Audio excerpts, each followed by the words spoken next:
Assalamualaikum warahmatullahi wabarakatuh.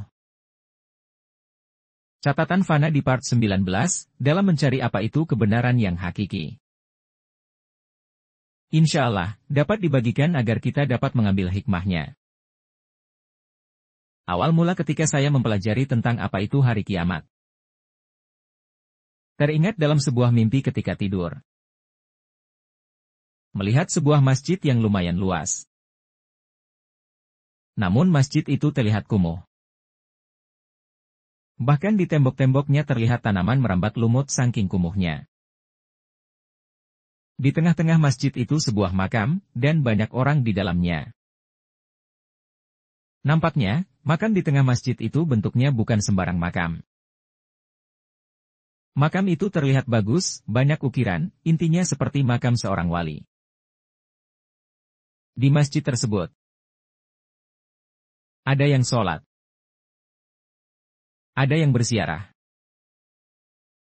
Namun ada juga yang menyembah makam tersebut.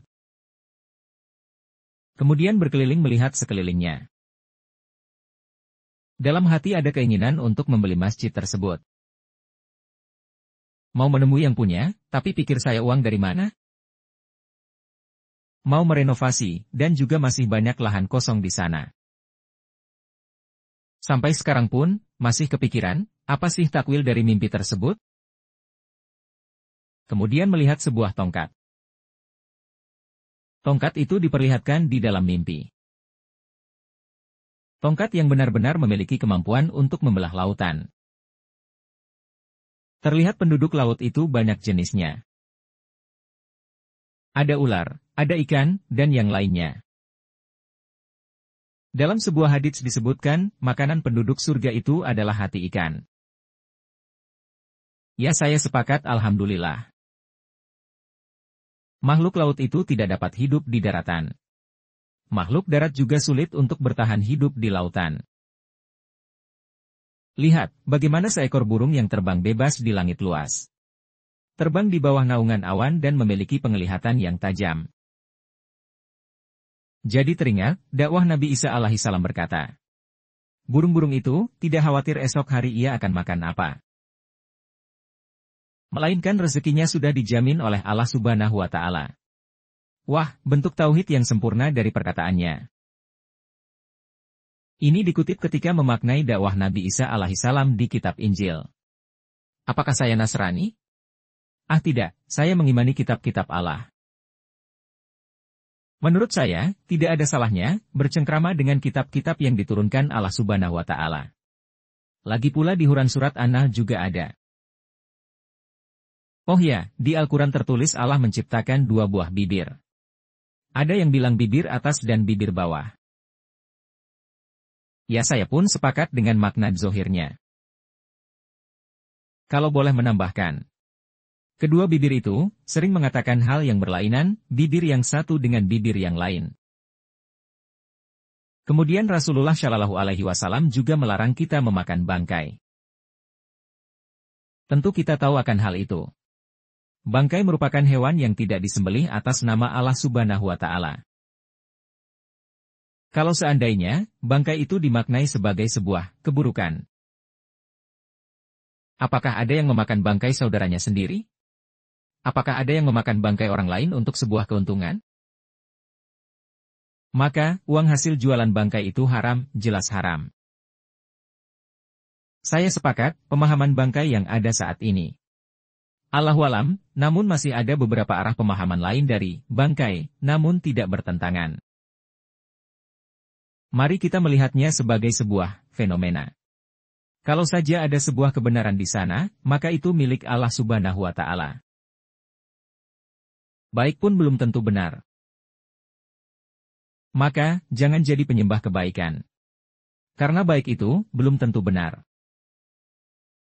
Cintailah kebenaran, dan carilah kebenaran. Kebenaran itu di sisi Allah Subhanahu wa Ta'ala, kebenaran hakiki itu sifatnya mutlak dan tidak berubah. Apakah ada korelasinya dengan memburu sosok Al-Masih Ad-Dajjal? Sebagaimana ciri-ciri yang dijelaskan Rasulullah Shallallahu Alaihi Wasallam. Dajjal ini akan muncul dengan surga, kebaikan, yang nampak di tangannya, namun hakikatnya itu adalah neraka. Bagaimana tidak, sebagai manusia yang lugu, tentu kita akan terbawa dengan kemasannya saja. Diartikan secara zohir, jelas bahwa Dajjal ini ialah penyelamat palsu, Mesias palsu. Seolah baik, namun punya agenda di balik kebaikannya. Bekal itu untuk dapat mengenali Dajjal itu sendiri di akhir zaman ini. Mulai sekarang berhenti menyembah berhala, menyembah matahari, menyembah bintang dan menyembah kubur. Itu semua bentuk syirik kepada Allah pencipta alam semesta. Syirik itu dapat menghijab penglihatan manusia untuk melihat kebenaran yang hakiki. Sebutlah nama Allah Subhanahu wa Ta'ala sebagaimana kamu mengenalinya. Udah itu aja. Lalu gimana dengan bertasbih? Menurut pemahaman saya, ada saatnya zikir itu tanpa dihitung. Apakah kita mau menghitung-hitung rasa syukur atas pemberian Allah kepada kita yang tiada batasannya? Apakah kita mau menghitung-hitung kebesaran Allah yang tidak dapat diukur? Apakah kita mau menghitung-hitung permohonan ampun kepada Zat yang pengampunannya maha luas itu?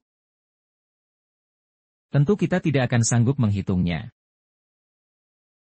Inilah dasar pemahaman, istighfar dan bersyukur semampunya kepada Allah Subhanahu wa Ta'ala. Karena jumlahnya banyak sekali, yang disadari maupun tidak disadari. Isi Al-Quran ini salah satunya ialah La ilaha illallah. Tiada Tuhan selain Allah. Muhammadur Rasulullah. Nabi Muhammad utusan Allah. Di dalam hati, di dalam ucapan, di dalam pikiran dan di dalam perbuatan.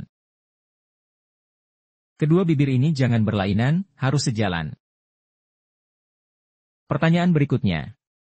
Kapan ya? Quran Surat Al-Ikhlas ini dibaca oleh semua manusia di dunia. Bismillahirrahmanirrahim.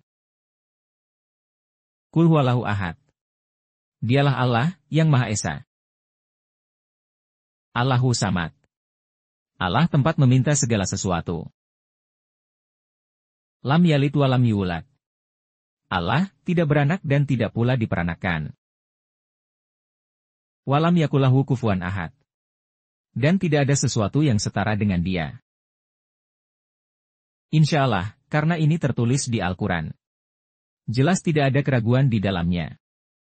Alhamdulillah, robot atau software narasi ini dapat membaca surah Al-Ikhlas yang penuh hikmah meskipun terbata-bata. Sekian, catatan Fana di part 19 ini. Insya Allah, dapat diambil manfaatnya. Wallahu a'lam bishawab, wassalamualaikum warahmatullahi wabarakatuh.